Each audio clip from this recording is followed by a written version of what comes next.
کہ ام الخیر کی آغوش تربیت میں ولایت کے شہنشاہ کی تربیت ہوئی۔ سن شعور کو پہنچنے کا وقت آیا، بلکہ میں عقیدت کے اعتبار سے یہ کہوں کہ سن شعور کو ان کی چوکھٹ پر پہنچنے کا وقت آیا۔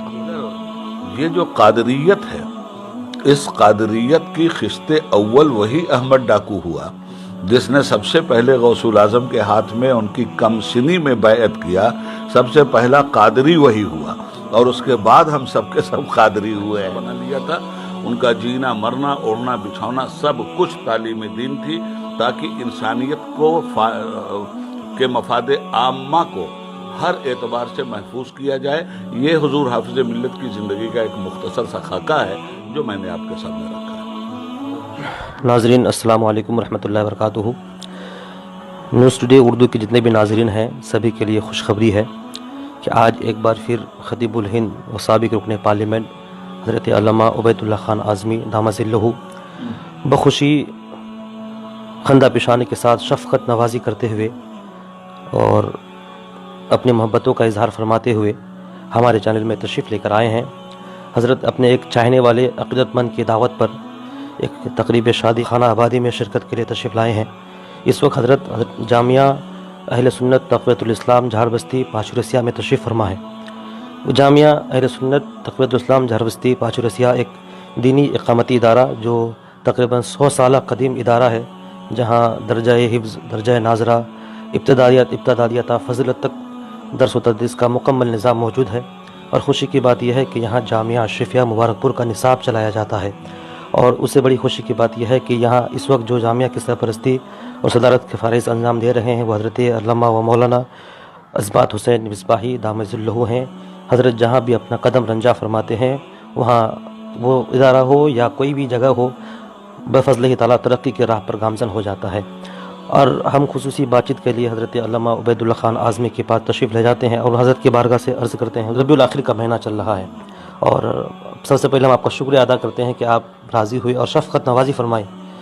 یہ ربیع الاخر بالخصوص آج کا جو دن گزرا وہ 11ویں شریف کا دن تھا۔ حضور غوث اعظم رضی اللہ تعالیٰ عنہ کی پوری زندگی وہ ہمہ جہت شخصیت والی ذات تھی۔ آپ کی زندگی کا ایک لمحہ تھا حصول تعلیم، چونکہ ہم ایک تعلیمی ادارے میں موجود ہیں اور آپ کی زندگی کا اہم حصہ ہے حصول تعلیم۔ آپ نے اس حصول تعلیم میں بڑی کٹھنائیاں، دقتیں، پریشانیاں اٹھائی ہیں۔ آپ اس پر مزید رہنمائی فرمائیں تاکہ جو طلبہ مدارس ہیں، چاہے وہ مدارس کا طلبہ ہو، طالب علم ہو، یا کسی بھی دینی اصلی تعلیم گاہ کا طالب علم ہو، تاکہ انہیں آپ کی باتوں سے رہنمائی حاصل ہو۔ بسم اللہ الرحمن الرحیم۔ امام المرسلین حضرت محمد مصطفیٰ صلی اللہ علیہ وآلہ وسلم کا ارشاد گرامی، طلب العلم فریضۃ علی کل مسلم و مسلمہ، ہر خاص و عام تک یہ حدیث مبارکہ تقریباً پہنچ چکی ہے۔ علم کا حاصل کرنا ہر مسلم عورت مرد پر فرض ہے۔ علم کی اہمیت کا اندازہ حدیث پاک کے اس مقدس ٹکڑے سے لگایا جا سکتا ہے جس میں سرور عالم صلی اللہ علیہ وسلم ارشاد فرماتے ہیں، اطلب العلم ولو بالسین، علم حاصل کرو چاہے ملک چین تک کی دوری والی مسافت تمہیں طے کرنی پڑے۔ علم کے سلسلے میں ارشاد فرمایا گیا، اطلب العلم فی المہد الی اللحد، علم حاصل کرو ماں کی گود سے لے کر قبر کی آغوش تک۔ گویا انسان کی زندگی کا سب سے قیمتی زیور علم ہے، اور علم کے ذریعے ہی انسان میں شعور، آگاہی، بیداری اور غفلت سے بے نیازی پیدا ہوتی ہے۔ نیز حقوق اللہ اور حقوق العباد کو ادا کرنے کے لیے صاحب علم کمر کس لیتا ہے، خصوصیت کے ساتھ دین کی تعلیم جسے ہم تعلیم معاد کہتے ہیں، اور عصر حاضر کی تعلیم کو ہم تعلیم معاش کہتے ہیں۔ کچھ علوم ایسے ہیں جن کے ذریعے معاش کو تقویت ملتی ہے، اور کچھ علوم ایسے ہیں جن کے ذریعے معاد کو تقویت ملتی ہے۔ اس کا مطلب یہ ہوا کہ کچھ علوم ایسے ہیں جن میں